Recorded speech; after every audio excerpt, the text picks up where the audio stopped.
আসসালামু আলাইকুম, কেমন আছেন আপনারা? আজকে আমি আপনাদের সাথে দুপুরে রান্নাবান্না শেয়ার করব। আজকে আমি সাগরের কোরাল মাছ নিয়েছি, এটা আমি হালকা ফ্রাই করে নিব।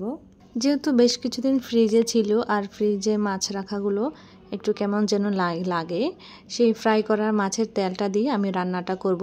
তেল আমি ওয়েস্ট করব না। আমি মাছটাকে কষিয়ে রান্না করব। কষিয়ে রান্না করার জন্য যা যা মশলা লাগে আমি একে একে করে সব দিয়ে নিচ্ছি। আমার কাছে সবসময় এভাবে মাছ মাংস রান্না করাটাই ভালো লাগে, জানি না কীভাবে যেভাবে করে নিয়েছি। আর এখন যেহেতু ধনিয়া পাতার সিজন, ধনিয়া পাতা তো অবশ্যই সব কিছুতে দিতেই হবে। আপনাদের রমজান মাস কিভাবে কাটছে, কে কোথায় যাচ্ছেন, বেড়াচ্ছেন, কে কী শপিং করেছেন জানাবেন।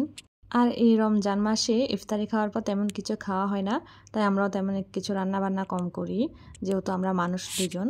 ফ্রিজ খুলে দেখি হালকা একটু বাঁধাকপি ছিল, তো সেগুলোকে আমি হালকাভাবে ভাজি করে নিয়েছি, আর তেমন কিছু অ্যাড করিনি সাথে, কারণ বেশি হয়ে যাবে তখন দেখা যাবে আবার খাওয়া যাবে না।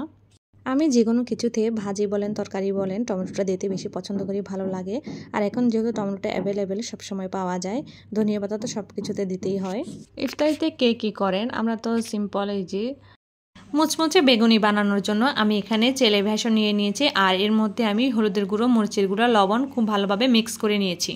এটাকে একেবারে মিক্স করে একটা বয়মে ঢুকিয়ে নেবেন, কারণ বারবার প্রতিদিন মিক্স করা একটা ঝামেলা লাগে আমার কাছে। এখানে দেখতে পাচ্ছেন আমি পরিমাণ মতো পানি দিয়ে এটাকে গুলিয়ে রেখেছি 1-2 ঘন্টার জন্য। এখন একদম বানানোর পূর্ব মুহূর্তে আমি এখানে 1 চামচ বেকিং পাউডার দিয়ে দিয়েছি। এরপর দেখতে পাচ্ছেন আমি এই বেগুনিগুলোকে ভেজে নিয়েছি। এভাবে করে বেগুনি বানালে আপনাদের বেগুনিগুলো একদম পারফেক্ট হবে, মুচমুচে হবে। দেখতেই পাচ্ছেন আমার বেগুনিগুলো কতটা পারফেক্ট হয়েছে। আমার এই বেগুনগুলো কী পরিমাণ ক্রিপসি হয়েছে বলে বোঝানো যাবে না। আপনারা অবশ্যই বাসায় বানিয়ে ট্রাই করে আমাকে জানাবেন। আমার তো এইভাবে বেগুনি পেঁয়াজু খুবই পছন্দ। আর দেখেন এখন আমি পেঁয়াজু বানিয়ে নিব। এটাকে আমি 3 রকমের ডাল মিক্স করেছিলাম, মিক্স করে আমি 3-4 ঘন্টার জন্য ভিজিয়ে রেখেছি। এরপর আমি শুকিয়ে নিয়েছি রোদে, শুকানোর পর আমি ব্লেন্ডারে গুঁড়ো করে নিয়েছি। আমি সকালের দিকে আমি এটাকে কিছুক্ষণ পানি দিয়ে ভিজিয়ে রেখেছি, দেখেছেন কিছুক্ষণ পরে পানিটা টেনে গিয়েছে। আরও কিছু পানি এতে আমি অ্যাড করব। এখন এতে যা যা দেয়া লাগে, কাঁচামরিচ, ধনিয়া পাতা, হলুদের গুঁড়া, একটু লবণ দিয়ে আমি এগুলোকে ভেজে নিব। এভাবে করে রাখলে আপনাদের সময়টা নষ্ট হবে না। দেখা যায় যে প্রতিদিন পেঁয়াজু বাটো, বেগুনির বেসনগুলো, এগুলো খুবই ঝামেলা লাগে আমার কাছে। আমি এভাবে করে রেডি করে রাখি, খুবই ইজিলি আমার কাছে কাজটা হয়ে যায়। বিশ্বাস করবেন না আপনারা, আমার এই পেঁয়াজগুলো কি পরিমাণ মুচমুচে হয়েছিল। আমার সাহেব প্রতিদিন রেডি করে, ও বলছিল দোকানে চাইতে অনেক বেশি ভালো যখন ও রেডি করছিল।